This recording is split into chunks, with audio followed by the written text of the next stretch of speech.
जय शिवराय. शेतकरी बंधूंनो, मी आपला यश कुमार. आज आपल्याला आपले जे मुख्य अन्नद्रव्य 3 अन्नद्रव्य असतात, नत्र, स्फुरद, पालाश, यामधील नत्र हे पिकाला कसे भेटते आणि नत्र उपलब्ध करून देणारे जे जीवाणू आहे त्याविषयी आपण हा व्हिडिओ बनवत आहे. शेतकरी बंधूंनो, सर्वप्रथम नत्र हे मुख्य अन्नद्रव्यातील एक घटक असून ते पिकाला अत्यंत महत्त्वाचे आहे. पण नत्र हे जे बाकी इतर अन्नद्रव्य आहे तर त्या अन्नद्रव्य जसे खनिज स्वरूपातील अन्नद्रव्य आहे, नत्र असेल, स्फुरद असेल, कॅल्शियम असेल, मॅग्नेशियम असेल, कॉपर, फेरस, झिंक, हे सर्व खनिज आहे.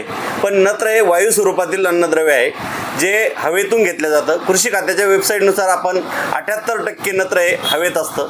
तर शेतकरी बंधूंनो, ते नत्र पिकाला जरी आपल्याला वाढीसाठी, पानाच्या रुंदीसाठी किंवा एकंदरीत झाडाचा पूर्ण विकास करण्यासाठी नत्र हे अन्नद्रव्याची खूप मोठ्या प्रमाणात गरज असते. त्यासोबतच नत्र हे पिकाला प्रोटीन निर्मितीसाठी खूप महत्त्वाचं कार्य करते. सोबतच शेतकरी बंधूंनो, नत्रामुळं पानामध्ये क्लोरोफिल तयार होतं. पण नत्र हे आपण पिकाला दिल्यानंतर हे आजकाल खूप मोठ्या प्रमाणात नत्र देऊनही पिकाला नत्राची गरज भासत राहते. त्याचं मुख्य कारण हे की नत्र हे वायू स्वरूपातील असल्यामुळं नत्र आपण दिल्यानंतर ते एकतर लीच आउट होऊन जातं, दुसरं हवेत वायू स्वरूपात उडून जातं. त्यासोबतच शेतकरी बंधूंनो, दिलेल्या नत्रापैकी बहुतांश नत्र हे वाया जातं. पण नत्राला आपल्याला जास्तीत जास्त हवेत जर 78% नत्र आहे तर त्याचा उपयोग कसा करता येईल यासाठीच आपण हा व्हिडिओ बनवत आहे. शेतकरी बंधूंनो, नत्र स्थिर करणाऱ्या काही बॅक्टेरिया येतात.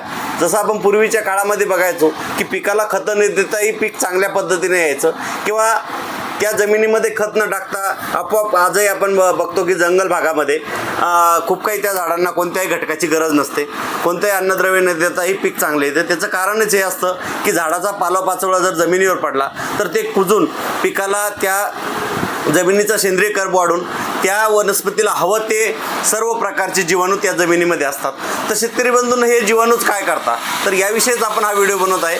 जसं नत्र स्थिर करण्यासाठी रायझोबियम असेल, अॅझोस्पिरिलम असेल, अॅझोटोबॅक्टर असेल, हे जीवाणू काय करतात तर शेतकरी बंधूंनो, हे जीवाणू जमिनीमध्ये नत्र स्थिर करण्याचं, फिक्स करण्याचं काम करतात. जसं रायझोबियम असेल, रायझोबियम हे द्विदल पिकाच्या मुळावरती गाठी बनवून नत्र स्थिर करतं.